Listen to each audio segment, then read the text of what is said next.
Hello दोस्तों, welcome to study kudos channel. आज हम पिछली टेस्ट सीरीज का पूरा टेस्ट सीरीज पूरा कर रहे हैं। 150 क्वेश्चन पूरा कर देंगे। और पीछे की टेस्ट सीरीज देखनी है तो आप हमारे प्ले लिस्ट में या नीचे डिस्क्रिप्शन बॉक्स में आप जाके वहाँ पे सर्च कर सकते हैं। वो पूरी लिस्ट दी हुई है, आप कोई भी टेस्ट सीरीज आप सोल्व कर सकते हैं और अपनी पढ़ाई में अच्छे नंबर ला सकते हैं। तो अब बिना देर किए क्वेश्चन शुरू करते हैं। क्वेश्चन नंबर 76, भारतीय संविधान के प्रावधानों को कितनी बार संशोधित किया गया है? तो इसका सही आंसर है ऑप्शन बी, एक बार। 42वें संविधान संशोधन के तहत एक बार इसको संशोधित किया गया है बस। प्रश्न नंबर 77,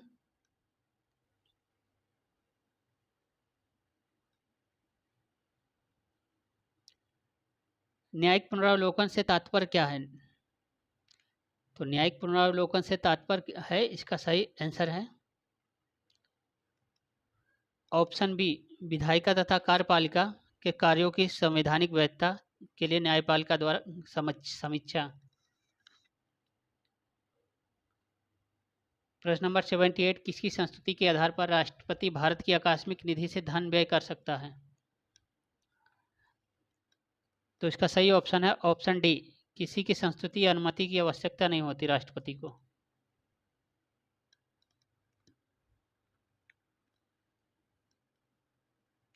प्रश्न नंबर 79, भारत के संविधान के अंतर्गत किस आयु के बालक को किसी खान अथवा संकटमय सेवा में लगाए जाने का प्रतिषेध किया गया है?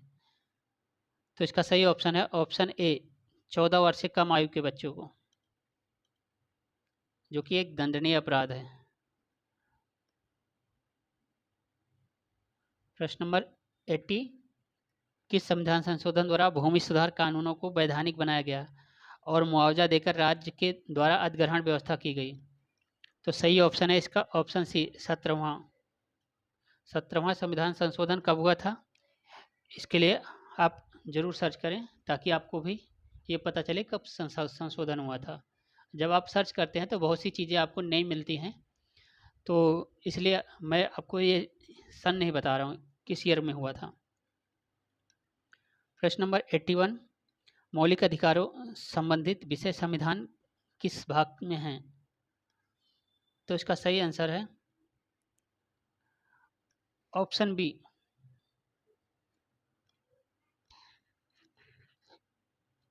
भाग 3 में।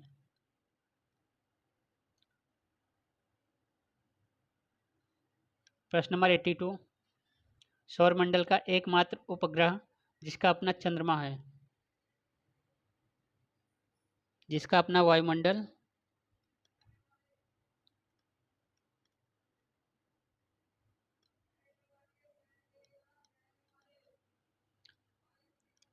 तो सौरमंडल का एकमात्र ऐसा ग्रह टाइटन है जिसका अपना वायुमंडल सौरमंडल है, जिसमें एक जटिल कार्बनिक रसायन शास्त्र भी पाया जाता है। प्रश्न नंबर 83, यदि पृथ्वी से वायुमंडल हटा दिया जाए तो कौन सा ऑप्शन सही होगा? तो इसका सही ऑप्शन है ऑप्शन सी, दिन बड़ा हो जाएगा, रात बड़ी हो जाएगी। तो यहाँ पे कह रहा है कि दोनों अपरिवर्तित रहेगा, यानी कि ना तो दिन होगा ना रात होगी।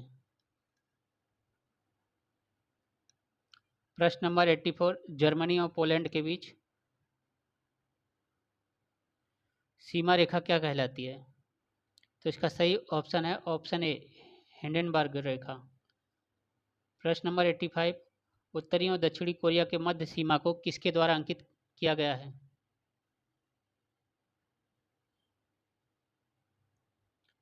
तो इसका सही ऑप्शन है ऑप्शन बी, 38वीं समांतर रेखा। प्रश्न नंबर 86, 49वीं समांतर रेखा किन दो देशों के विभाजन रेखा है? तो इसका सही ऑप्शन है ऑप्शन सी, यूएसए और कनाडा की। प्रश्न नंबर 87, अंतर्राष्ट्रीय तिथि रेखा कहाँ से होकर गुजरती है? तो इसका सही ऑप्शन है ऑप्शन सी, प्रशांत महासागर से होकर गुजरती है। प्रशांत महासागर के बीच से होकर गुजरती है और यह एक काल्पनिक रेखा है जो 180 देशांतर पर उत्तर से दक्षिण की ओर खींची गई है। प्रश्न नंबर 88, मैंग्रोव जंगलों के विषय में इनमें से कौन सा कथन गलत है? तो इसका सही ऑप्शन है ऑप्शन बी, उच्च ज्वार के दौरान सुंदरी पेड़ों की जड़ों को खारे जल में डूबा होना चाहिए। प्रश्न नंबर 89, पृथ्वी की ओजोन की परत प्राणियों के लिए उपयोगी होती है क्योंकि?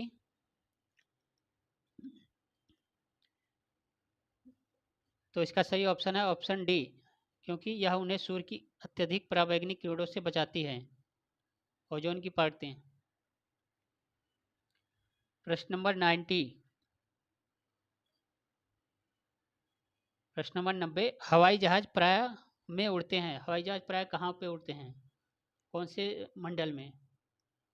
तो सही ऑप्शन है इसका ऑप्शन बी, समताप मंडल में अधिकतर वायुयान उड़ाए जाते हैं जिनकी ऊंचाई 15 से 50 किलोमीटर होती है। प्रश्न नंबर 91, हिमपात तब होता है जब? कौन सा ऑप्शन सही है? तो इसका सही आंसर है ऑप्शन सी, हिमपात तब होता है जब वायु का उष्मांक हिमांक से नीचे आ जाता है। प्रश्न नंबर 92, कोहरा बनने की संभावना प्रबल कब होती है?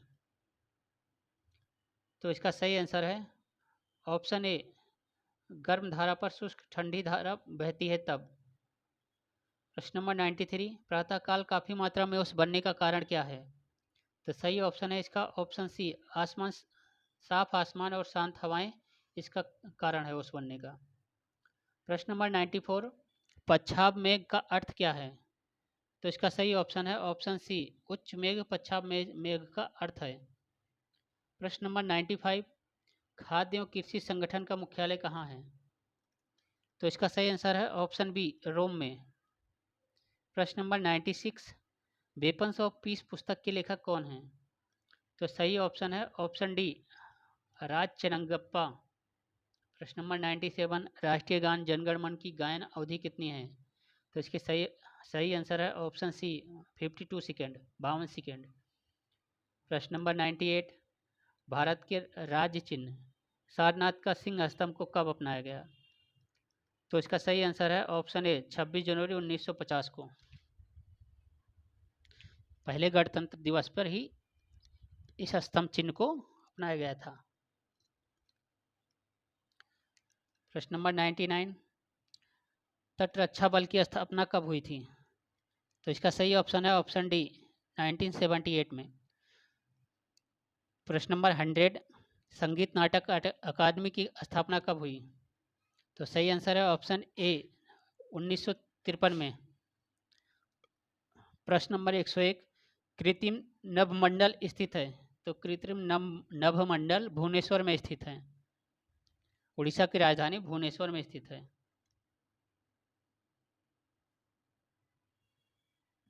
प्रश्न नंबर 102, केंद्रीय औषधि अनुसंधान संस्थान कहाँ पर स्थित है? तो इसका सही आंसर है ऑप्शन ए, लखनऊ में, उत्तर प्रदेश की राजधानी लखनऊ में। प्रश्न नंबर 103, विद्युत अनुसंधान और विकास संस्थान कहाँ पर स्थित है? तो इसका सही आंसर है ऑप्शन सी, बड़ोदरा में, बड़ोदरा गुजरात में है। प्रश्न नंबर 104, राष्ट्रीय पक्षी दिवस कब मनाया जाता है? तो सही आंसर है ऑप्शन ए, 12 नवंबर को राष्ट्रीय पक्षी दिवस मनाया जाता है। अब गणित के क्वेश्चन आगे, तो एक समीकरण दिया हुआ होगा, तो इसका कह रहा मान क्या है? तो इसका सही आंसर है ऑप्शन बी, 458। दूसरा नीचे वाला समीकरण कह रहा है अंडर रूट 625 क्यूब के बराबर क्या होगा? और अंडर रूट नहीं है, ये घन क्यूब है, घन रूट है, घन रूट 625 क्यूब का मान क्या होगा? तो इसका सही आंसर होगा ऑप्शन ए, 125। प्रश्न नंबर 107, यदि x का 33 सही 1/3% बराबर 11 हो तो x का मान क्या होगा? तो इसका सही ऑप्शन है ऑप्शन सी, 33 ही होगा। प्रश्न नंबर 108, दिया गया समीकरण का मान क्या होगा? तो समीकरण आप इसे वीडियो को पॉज कीजिए और इसे सॉल्व कीजिए, और अपने क्वेश्चन 10 क्वेश्चन ये तो पूरे सॉल्व करना चाहिए आपको पॉज करके, ताकि आपकी परीक्षा में 10 नंबर पक्के हो सकें। तो इसका सही आंसर है ऑप्शन बी। प्रश्न नंबर 109, वर्तमान जन्म दर प्रति हजार 32 है, जबकि मृत्यु दर प्रति हजार 11 है। जनसंख्या बढ़ोतरी के संदर्भ में निम्न वृद्धि दर प्रतिशत में दी गई है, तो कितनी प्रतिशत होगी? तो सही ऑप्शन है ऑप्शन बी 2.1%। प्रश्न नंबर 110, ए बी मिलकर किसी काम को 12 दिन में कर सकते हैं, बी और सी मिलकर इसी काम को 15 दिन में कर सकते हैं, तथा सी और ए मिलकर इस काम को 20 दिन में कर सकते हैं। तो ए बी सी तीनों मिलकर इस काम को कितने दिन में कर सकते हैं? तो इसका सही ऑप्शन है ऑप्शन बी 10 दिन में कर सकते हैं। प्रश्न नंबर 111, यदि ए व बी दो समुच्च ऐसे हैं कि ए समुच्च बी में 18, ए में 8 हैं और बी में 15 सदस्य रहे हों, तो ए समुच्च बी के सदस्यों की संख्या चुनें। तो इसका सही आंसर है ऑप्शन बी 5। प्रश्न नंबर 112, दिए गए समीकरण में n का मान बताइए। तो n का मान बराबर डी ऑप्शन सही है 2। प्रश्न नंबर 113, त्रिभुज पी क्यू आर में कोण पी बराबर 120 डिग्री और पी क्यू बराबर पी आर, तो कोण क्यू और कोण आर होगा क्रमशः कितना होगा? तो इसका सही ऑप्शन है ऑप्शन सी 30 डिग्री। प्रश्न नंबर 114, कह रहा है दिया गया समीकरण यदि एक्स वाई इतना हो तो इसका मान क्या होगा? पहले समीकरण का मान क्या होगा? तो इसका सही आंसर है ऑप्शन सी 7।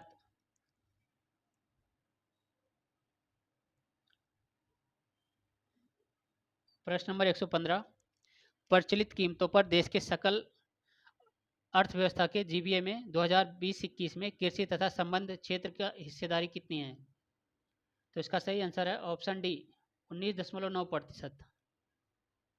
प्रश्न नंबर 116,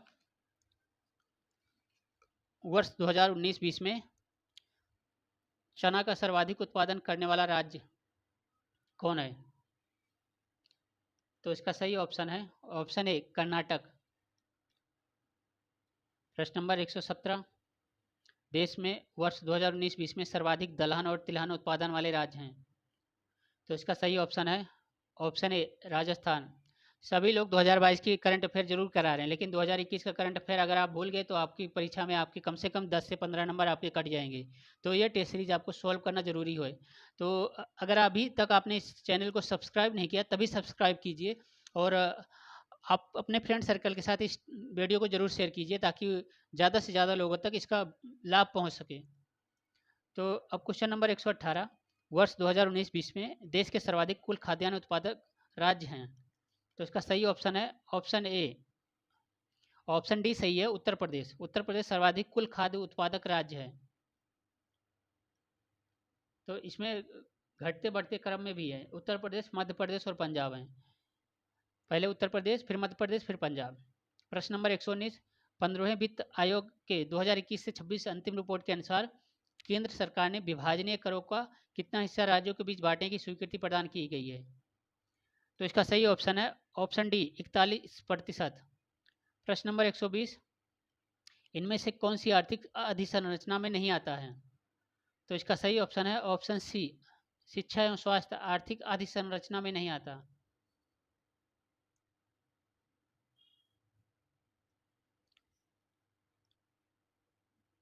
क्योंकि ये शिक्षा और स्वास्थ्य सामाजिक संरचना में आता है। इनमें से रेलवे, ऊर्जा और सड़कें ये आर्थिक अधिसंरचना में आते हैं।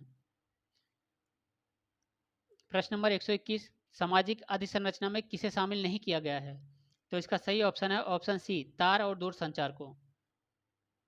प्रश्न नंबर 122, इनमें से भारत की राष्ट्रीय आय की सबसे बड़ी स्रोत क्या है? तो सही आंसर है ऑप्शन ए सेवा क्षेत्र, सर्विस सेक्टर सबसे ज़्यादा राष्ट्रीय आय का स्रोत है। प्रश्न नंबर 123, दूसरी पंचवर्षीय योजना की रूपरेखा किसने तैयार की थी? तो इसका सही आंसर है ऑप्शन ए पीसी महालनोबिस। यहाँ मरालनोबिस लिखा है पर पीसी महालनोबिस है। प्रश्न नंबर 124, राष्ट्रीय आवास बैंक की स्थापना किस पंचवर्षीय अवधि में हुई? तो इसका सही आंसर है ऑप्शन बी, 7वीं पंचवर्षीय योजना में। प्रश्न नंबर 125, साधारण बीमा निगम की स्थापना किस पंचवर्षीय योजना की अवधि में हुई? तो सही ऑप्शन है ऑप्शन सी, चतुर्थ। और चतुर्थ पंचवर्षीय योजना 1969 से 1974 की अवधि में थी। प्रश्न नंबर 126, भारतीय तकनीकी विकास एवं सूचना कंपनी टेडीसाई की स्थापना किस पंचवर्षीय योजना की अवधि में हुई? तो इसका सही ऑप्शन है ऑप्शन ए, 7वीं पंचवर्षीय योजना के तहत। प्रश्न नंबर 127, जोखिम पूंजी टेक्नोलॉजी निगम की स्थापना किस पंचवर्षीय योजना अवधि में किया गया? तो इसका सही आंसर है ऑप्शन डी, 5वीं पंचवर्षीय योजना में। प्रश्न नंबर 128, अधसंरचना पट्टेदारी एवं वित्त सेवा लिमिटेड किस पंचवर्षीय योजना की अवधि में स्थापित हुई? तो ये इसका सही ऑप्शन है ऑप्शन डी, 7वीं पंचवर्षीय योजना में। प्रश्न नंबर 129, राजकोषीय घाटा क्या है? तो इसका सही आंसर है ऑप्शन बी, ऑप्शन ए, बजटीय घाटे का योग और सरकार का बाजार ऋण तथा दायित्व, ये राजकोषीय घाटा कहलाता है।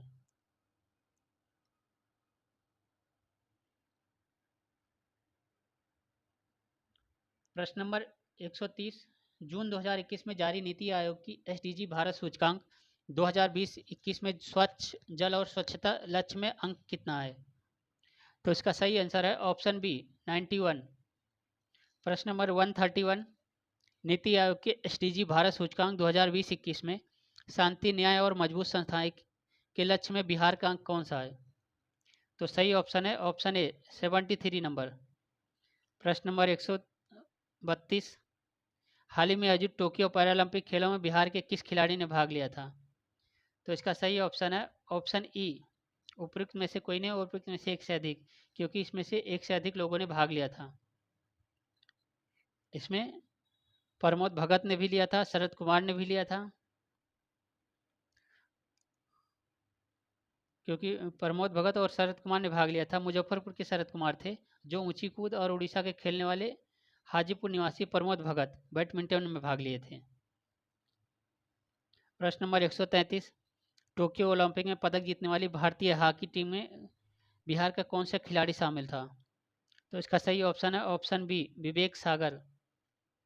प्रश्न नंबर 134, वर्ष 2019-20 में बिहार राज्य की कुल प्राप्ति कितनी है? तो इसका सही ऑप्शन है ऑप्शन ए, 2,11,502 करोड़ रुपए। प्रश्न नंबर 135, वर्ष 2019-20 में बिहार राज्य का अपना राजस्व सकल राज्य घरेलू उत्पाद कितना प्रतिशत है? तो इसका सही ऑप्शन है ऑप्शन सी, 5.5%। प्रश्न नंबर 136, बिहार के किस जिले में कोकोलत जलप्रपात है? तो कोकोलत जलप्रपात तो सब जानते होंगे किस जिले में है। तो इसका सही ऑप्शन है ऑप्शन ए, नवादा डिस्ट्रिक्ट में।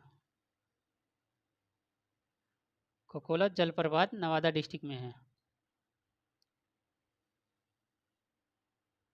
प्रश्न नंबर 137, 2011 की जनगणना के अनुसार बिहार की जनसंख्या कितनी है? तो इसका सही ऑप्शन है ऑप्शन ए, 10,40,99,452। जनगणना इसलिए क्वेश्चन पूछ रहा है क्योंकि जनगणना हो रही थी ना, इसलिए हो सकता है। प्रश्न नंबर 138, जनगणना 2011 के अनुसार बिहार में शिशु लिंगानुपात क्या है? तो इसका सही आंसर है ऑप्शन बी, 935। प्रश्न नंबर 139, 2011 में जनगणना के अनुसार बिहार के सर्वाधिक लिंगानुपात वाला जिला है? तो इसका सही ऑप्शन है ऑप्शन बी, गोपालगंज। प्रश्न नंबर 140, किस शासक ने वैशाली के लिच्छवी राजकुमारी से विवाह किया था? तो सही ऑप्शन है ऑप्शन ए, चंद्रगुप्त प्रथम ने। प्रश्न नंबर 141, बिहार के आदि मानव की उपस्थिति के आरंभिक साक्ष्य किस युग के हैं? तो सही आंसर है ऑप्शन सी, पूर्व प्रस्तर युग के। प्रश्न नंबर 142, अकबर के समय कहाँ की उज्जैनी राजा दलपति शाही ने विद्रोह किया था? तो इसका सही आंसर है ऑप्शन ए, जगदीशपुर। प्रश्न नंबर 143, सबने अवज्ञा आंदोलन के समय बिहार महिला सम्मेलन का चौथा सम्मेलन कहाँ हुआ था? तो इसका सही ऑप्शन है ऑप्शन बी, गया में।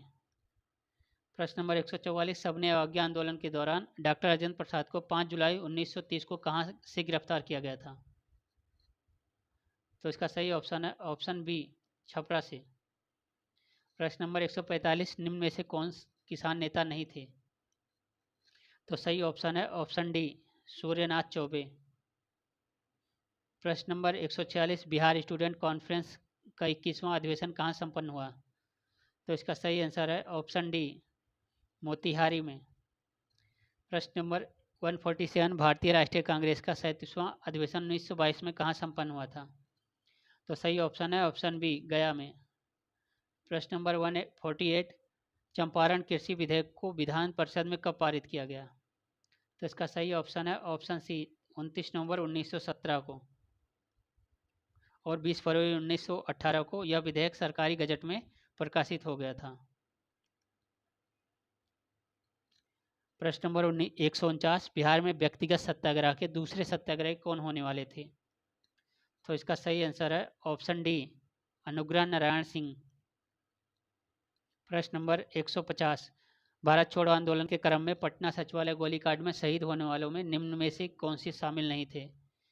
तो इसका सही आंसर है ऑप्शन ए, सीताराम केसरी। तो आपको हमारी टेस्ट सीरीज कैसी लग रही है कमेंट बॉक्स में ज़रूर बताओ, लाइक का बटन तो ज़रूर दबा के जाएं। अगर आपको अच्छी लग रही है तो अपने फ्रेंड सर्कल के साथ ज़रूर शेयर करें। अगर अभी तक आपने सब्सक्राइब नहीं किया तो इसे सब्सक्राइब करके ज़रूर जाएं। और आज के लिए इतना ही, थैंक यू।